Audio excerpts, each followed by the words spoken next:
नमस्कार दोस्तों। चीन जिसका इन्फ्लुएंस पूरी दुनिया में है और यदि कोई देश अगर सुपर पावर अमेरिका को टक्कर दे सकता है तो वह देश है चीन, क्योंकि बदलते समय के साथ शी जिनपिंग ने चीन को बहुत आगे पहुंचा दिया है। भले ही चीन की कम्युनिस्ट पार्टी चीन के लोगों पर ही अत्याचार करती हो, चाहे वो कोरोना का मुद्दा हो या उइगर मुसलमान का मुद्दा हो, ऐसे सभी मुद्दे को दबाकर चीन अपने देश को एक ऊंचे मुकाम तक ले गया है। जिस देश में मीडिया की आज़ादी भी ना हो और कोई भी लोग चीन की सरकार के खिलाफ कुछ भी बोलने से पहले 100 बार सोचने जैसी हालत हो, तो वाकई में चीन अपने ही लोगों पर अच्छा कंट्रोल रखता है। और एक सबसे बड़ी बात यह है कि चीन विस्तारवादी नीति अपनाता है। ऐसा कोई चीन के पड़ोसी देश नहीं है जिसके जमीन पर चीन अपना हक ना जताता हो। चाहे आप रूस को क्यों ना ले ले, चीन रूस के 1,60,000 वर्ग किलोमीटर सीमा पर अपना हक जताता है। चीन के इस रणनीति की वजह से और सिर्फ इसी रणनीति की वजह से भारत के बीच रिश्ते बिगड़े हैं। एक बार आप सोच कर देखिए, अगर चीन विस्तारवादी नीति नहीं अपनाता तो आज भारत, चीन और रूस के रिश्ते बहुत अच्छे रहे होते और पूरे एशिया का यूरोप और अमेरिका को टक्कर दे रहा होता। लेकिन ऐसा नहीं है कि भारत ने कोशिश नहीं की। आपको बता दें कि भारत ने कई बार कोशिश की कि चीन के साथ अच्छे संबंध हो सके, लेकिन हर बार चीन ने धोखा ही दिया है।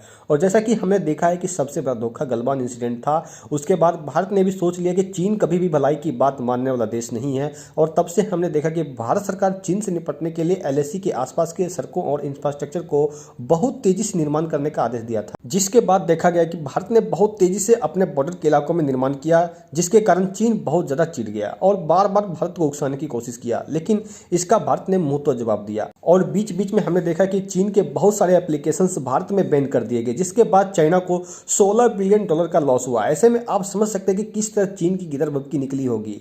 अब तो आने वाले बजट में चीन से आने वाले कई फिनिश्ड मटेरियल के इंपोर्ट टैक्स में बढ़ोतरी की जा सकती है। आपको बता दें कि सीबीआईसी यानी central board of indirect taxes and customs पिछले 1 साल से चीन से आने वाले लेदर प्रोडक्ट्स, जूता, चप्पल, कपड़े, श्रृंगार के सामान, प्लास्टिक के छोटे मोटे आइटम्स जैसी कई वस्तुओं के इंपोर्ट पर नजर रख रहा है और इसकी गुणवत्ता से लेकर इंपोर्ट की बिलिंग तक की सख्त जांच की जा रही है। चीन से होने वाले कुल इंपोर्ट्स में 85% हिस्सेदारी रॉ मटेरियल्स की होती है, सिर्फ 15% ही फिनिश्ड मटेरियल का इंपोर्ट होता है। अब तो इस साल अप्रैल से चीन से आने वाली तमाम वस्तुओं पर सख्त नजर रखी जा रही है और खराब क्वालिटी होने पर एक्शन भी लिया जा रहा है। शायद आपको पता होगा कि इस साल ही वित्त मंत्री निर्मला सीतारमण जी ने बजट पेश किया था, जिसमें छाता, इलेक्ट्रॉनिक्स, खिलौने के निर्माण में इस्तेमाल होने वाले स्पेयर पार्ट्स के साथ ऑपरेशंस में इस्तेमाल होने वाले विभिन्न उपकरणों, सोलर से जुड़े कई आइटम्स के इंपोर्ट टैक्स में बढ़ोतरी की घोषणा की थी।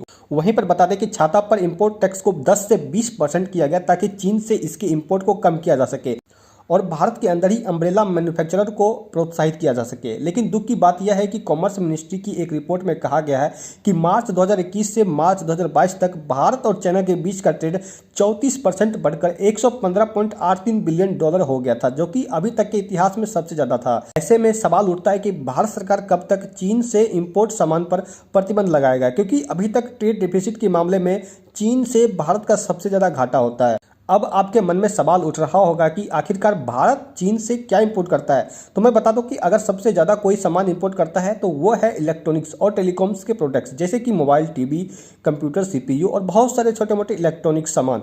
उसके अलावा भारत मशीनरी का सामान बहुत ज़्यादा इंपोर्ट करता है, क्योंकि बहुत सारे भारत में ऐसे इंडस्ट्रीज हैं जो चीन के सस्ते मशीनरी को ज़्यादा प्रीफर करते हैं। उसके बाद organic chemicals, plastic toys, fertilizers, optical, photo technical and medical operators, vehicle और उसके पार्ट्स, आयरन और स्टील। ऐसा नहीं है कि भारत में इन सब सामानों का प्रोडक्शन नहीं होता है, बल्कि यह सब सामान भारत में मैन्युफैक्चर तो होता है, लेकिन चीन के सामान की तुलना में यह काफी महंगे होते हैं, इसीलिए यह सब सामान इंपोर्ट किया जाता है। अब देखना होगा कि अगले साल के बजट में भारत सरकार किस तरह और किस तरह के प्रोडक्ट पर बैन लगाती है या टैक्स बढ़ाती है। ऐसे में दोस्तों आपको क्या लगता है कि भारत कब तक इलेक्ट्रॉनिक्स, खिलौने और छोटे मोटे प्रोडक्ट्स पर आत्मनिर्भर हो पाएगा? कमेंट करके बताएं। यदि दोस्तों यह वीडियो आपके काम आए तो इस वीडियो को लाइक कर दीजिए। यदि आपको इसी तरह की वीडियो दिखनी है तो इस चैनल को सब्सक्राइब कर लीजिए। तो मिलते हैं अगले वीडियो में, तब तक के लिए धन्यवाद।